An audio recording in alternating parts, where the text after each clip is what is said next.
Hello student, আজকে তোমাদের জন্য নিয়ে চলে এসেছি ক্লাস 11-এর সরলদর্গতি চ্যাপ্টার থেকে বেশ কিছু সাজেশনমূলক প্রশ্নপত্র বা কিছু গুরুত্বপূর্ণ প্রশ্নপত্র, যে প্রশ্নগুলো তোমাদের ফাইনাল এক্সাম অর্থাৎ 2024 অর্থাৎ ক্লাস 11-এর যে ফাইনাল এক্সাম 2024-এ রয়েছে, সেই 2024-এ তোমাদের যে ফাইনাল এক্সাম সেই দিকে লক্ষ্য রেখে এই প্রশ্নগুলো তৈরি করা হয়েছে। প্রত্যেকটা প্রশ্ন কিন্তু খুবই খুবই গুরুত্বপূর্ণ, তাই তোমরা কিন্তু প্রত্যেকটা প্রশ্ন খুবই খুবই মনোযোগ সহকারে কিন্তু প্রিপারেশন নেবে এবং তোমরা এক্সাম হলে গিয়ে দেখবে তোমরা অবশ্যই কিন্তু এই প্রশ্ন থেকে অবশ্যই তোমরা কমন পাবে। ভয়ের কিছু নেই।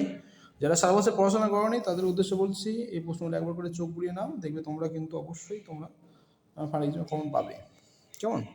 এবং যারা আমার চ্যানেল নতুন তাদের উদ্দেশ্যে বলা হচ্ছে তারা অতি শীঘ্রই আমার চ্যানেলকে সাবস্ক্রাইব করো এবং সেই সঙ্গে লাইক শেয়ার কমেন্ট অবশ্যই করবে। এবং তোমরা এই ভিডিও থেকে তোমরা যদি উপকৃত হয় তাহলে অবশ্যই তোমার আত্মীয় স্বজন থেকে শুরু করে তোমাদের বন্ধু বান্ধবদের অবশ্যই কিন্তু শেয়ার করবে, যেন তারা যেন উপকৃত হয়। কেমন? এবং যারা আমার চ্যানেল নতুন তারা অবশ্যই আমার চ্যানেলকে সাবস্ক্রাইব করবে, ঠিক আছে? এবং তোমাদের ফোনে নোটিফিকেশান আইকনটি অল করে রাখবে, যাতে নতুন ভিডিও আপলোড হওয়ার সঙ্গে সঙ্গে তোমাদের কাছে সেই ভিডিও নোটিফিকেশানটা পৌঁছে যায়। কেমন? তো শুরু করা যাক আজকের কী প্রশ্নপত্র রয়েছে। প্রথমে দেখো, সরলদর্গতি পর্যায়কালের সংজ্ঞা দাও। পর্যাবৃত্ত গতি কী? সরলদর্গতির উদাহরণ দাও। এই পুরো প্রশ্নের অ্যান্সারটি 843 পেজ এবং 844 পেজ দেখো, তাহলে 4 প্রশ্নগুলো তোমরা কিন্তু দেখো, তাহলে পুরো প্রশ্নের অ্যান্সারটি পেয়ে যাবে। প্রত্যনায়ক বল কি? সরলদর্গযুক্ত কণার ওপর ক্রিয়াশীল প্রত্যনায়ক বল কী কী শর্ত মেনে চলে? এই দুটো প্রশ্নের অ্যান্সার তোমার ছায়া পরিশ্রমের 844 এবং 845 পেজে তোমরা পেয়ে যাবে। খুবই গুরুত্বপূর্ণ প্রশ্ন। দশা কাকে বলে? প্রাথমিক দশা বা একক কী? সরলদর্গতির বৈশিষ্ট্য লেখো। এই পুরো প্রশ্নের অ্যান্সারটি তোমরা পেয়ে যাবে 849 পেজে, 848 এবং 847 পেজে দেখো, তোমরা পুরো প্রশ্নের অ্যান্সারটি পেয়ে যাবে। তারপরে কী বলছে দেখো, কোনো সরলদর্গতি সম্পন্ন বস্তুকণার গতির সমীকরণ x1 এর সাইন ওমেগাটি দ্বারা প্রকাশ করলে তার বেগের রাশিমালা নির্ণয় করো। সর্বোচ্চ ও সর্বনিম্ন বেগের মান নির্ণয় করো। বস্তুকণার সর্বোচ্চ ত্বরণের মান নির্ণয় করো। খুবই গুরুত্বপূর্ণ প্রশ্ন, খুবই গুরুত্বপূর্ণ প্রশ্ন এটা, ঠিক আছে? এই প্রশ্নের অ্যান্সার তোমার 6 প্রশ্ন 847 পেজে তোমরা পেয়ে যাবে। খুবই গুরুত্বপূর্ণ প্রশ্ন। তারপর কী বলছে দেখো, কোনো সরলদর্গতি সম্পূর্ণ কণার সমীকরণ x সমান 10 sin 10t - π/6, কণাটির বেগের রাশিমালা ও সর্বোচ্চ ত্বরণের মান নির্ণয় করো। ত্বরণকাল, দশা, বিস্তার, কম্পাঙ্ক, সর্বোচ্চ বেগ এবং সর্বনিম্ন বেগের মান নির্ণয় করো। এটা কিন্তু খুবই গুরুত্বপূর্ণ প্রশ্ন। তোমাদের এই চ্যাপ্টার থেকে এই ধরনের একটা প্রশ্ন অবশ্যই কিন্তু আসবে, তাই তোমরা অবশ্যই দেখে যাবে। উদাহরণে অনেক অঙ্ক আছে, তার মধ্যে থেকে একটা প্রশ্ন তুলে দেওয়া হয়েছে। এই পুরো প্রশ্নের অ্যান্সারটি তোমরা পেয়ে যাবে 6 প্রশ্নের 851 পেজে তোমরা পেয়ে যাবে। তারা কি বলছে, সরলদর্গতি সম্পূর্ণ কোনো কণার সরণ t=0 সময়ে সর্বোচ্চ হলে তার সমীকরণ লেখো। এই পুরো প্রশ্ন অ্যান্সারটি পেয়ে যাবে 6 প্রশ্ন 872 পেজ, প্রশ্ন নম্বর কত? 22। তারা কি বলছে, একটি সরলদোলকের দৈর্ঘ্য 21% বৃদ্ধি পেলে তার পর্যায়কাল কত শতাংশ বৃদ্ধি পাবে? ঘরের ছাদ থেকে ঝোলানো এল দৈর্ঘ্যের একটি সরলদোলকের দোলনকাল t1, দৈর্ঘ্য x পরিমাণ কমালে দোলনকাল হয় t2। প্রমাণ করো x/t1² একটা ধ্রুবক। এই পুরো প্রশ্নের অ্যান্সারটি তোমার 6 প্রশ্ন 861 পেজের প্রশ্ন নম্বর 1 এবং 2 দেখো, তাহলে পুরো প্রশ্নের অ্যান্সারটি তোমরা খুব ইজিলি পেয়ে যাবে, ঠিক আছে? আমরা এরপরে পেয়ে চলে যাব, ঠিক আছে? আচ্ছা, এরপরে পেয়ে দেখে নাও।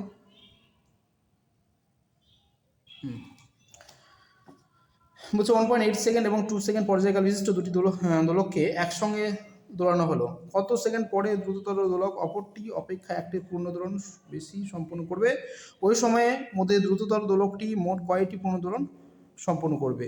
এই পুরো প্রশ্নের অ্যান্সারটি তোমার 6 প্রশ্ন 862 পেজে তোমরা পেয়ে যাবে। খুবই গুরুত্বপূর্ণ প্রশ্ন।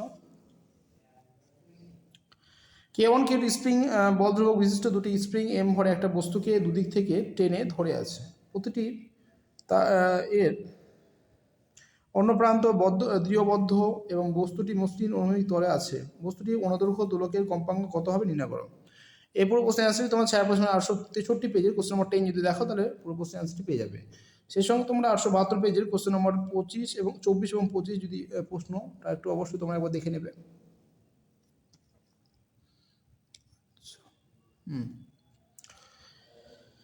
দেখাও যে x সমান a sin omega t plus b cos omega t সমীকরণ একটি সরল দোলক গতিকে প্রকাশ করে। এই খুবই গুরুত্বপূর্ণ প্রশ্ন। দেখাও যে সরল গতিযুক্ত একটি কণার ত্বরণের মান ও সরণের মানের অনুপাত সর্বদা অপরিবর্তিত থাকে। এই পুরো প্রশ্নের অ্যান্সারটি তোমার 6 প্রশ্নের 890 পেজ এবং প্রশ্ন নম্বর যদি 6 এবং 10 দেখো, তাহলে পুরো প্রশ্নের অ্যান্সারটি তোমরা খুব সহজেই তোমরা পেয়ে যাবে। খুবই গুরুত্বপূর্ণ প্রশ্ন। 2 কেজি ভরে কোনো কণা সরল দোলক গতিযুক্ত সম্পূর্ণ করেছে। সরলদৈর্ঘ্যতে সম্পন্ন করেছে, সেটির সরণ এক্স সমান এক্স কি বলছে মিটার এককে এবং সময় টি সেকেন্ড এককের মধ্যে সম্পর্ক বলা আছে টু এক্স সমান টু সাইন পাই টি, এক্স সমান টু সাইন পাই টি। এক নম্বর হচ্ছে কম্পাঙ্ক, 2 নম্বর বলছে টি সমান 1/4 সেকেন্ড সময়ে গতিবেগ এবং 3 নম্বর বলছে টি ইকুয়ালস টু হাফ সেকেন্ড সময়ে গতিশক্তি নির্ণয় করো। এই পুরো কোশ্চেন অ্যান্সারটি তোমরা ছায়া প্রশ্নের 891 পেজ এবং কোশ্চেন নম্বর 16 যদি দেখো তাহলে পুরো কোশ্চেন অ্যান্সারটি তোমরা খুব সহজে পেয়ে যাবে। তাই বলেছে কোনো সরলদৈর্ঘ্য সম্পূর্ণ সরলদৈর্ঘ্য সমীকরণ বলা হয় এক্স সমান 8 সাইন ওমেগা টি প্লাস 15 কস ওমেগা টি, যেখানে এক্স হলো সরণ, টি সময়, দোলকের বিস্তার কত। এই পুরো কোশ্চেন অ্যান্সারটি তোমরা ছায়া প্রশ্ন 890 পেজ দেখো তাহলে পুরো কোশ্চেন অ্যান্সারটি তোমরা খুব সহজে পেয়ে যাবে। উলম্বের সাথে সুতো যখন থিটা কোণ করে তখন সরলদোলকের পিণ্ডটি ছাড়া হলো, পিণ্ডের ভর এম হলে পিণ্ডের সর্বনিম্ন অবস্থানে সুতোর টান কত হবে। এই পুরো কোশ্চেন অ্যান্সারটি তোমার ছায়া প্রশ্ন 858 পেজে কিন্তু পেয়ে যাবে। তাহলে আমরা কিন্তু এই চ্যাপ্টার থেকে আমরা এই কিছু প্রশ্ন আমরা এই ভিডিওতে আমরা দেওয়া হয়েছে, যেগুলো প্রত্যেকটা প্রশ্ন কিন্তু খুবই গুরুত্বপূর্ণ। তোমরা কিন্তু খুবই মনোযোগ সহকারে প্রত্যেকটা প্রশ্ন কিন্তু প্রিপারেশন নেবে, জাস্ট একবার করে দেখে যাবে, দেখবে তোমরা ফাইনাল এক্সামে অবশ্যই তোমরা কমন পাবে। তবে এর মধ্যে কোনো প্রশ্ন তোমরা ছাড়িও না, প্রত্যেক প্রশ্ন কিন্তু ভালো করে পড়ো এবং মনোযোগ সহকারে পড়ো, পরীক্ষা আর খুব বেশি দিন নেই, ঠিক আছে। এরপর আবার নতুন ভিডিও নিয়ে চলে আসবো। তোমাদের অনেকগুলোই ভিডিও আপলোড করা হয়েছে, সাজেশন চ্যাপ্টার ওয়াইজ ভিডিও, তো আর কয়েকটা বাকি আছে, সেগুলো 2-1 দিনের মধ্যে আপলোড করে দেওয়া হবে, ঠিক আছে। তোমরা খুব মনোযোগ সহকারে পড়ো, টেনশন নেওয়ার প্রয়োজন নেই, শুধু পড়াশোনা করো, দেখবে হয়ে যাবে, কেমন। তাহলে আজকে আমরা এই পর্যন্তই, এরপরে তোমাদের সামনে আবার হাজির হবো নতুন একটা ভিডিও নিয়ে, পরে একটা যে চ্যাপ্টারগুলো বাকি আছে সেগুলো ভিডিও। তাহলে আজকে এই পর্যন্তই, ঠিক আছে, ওকে।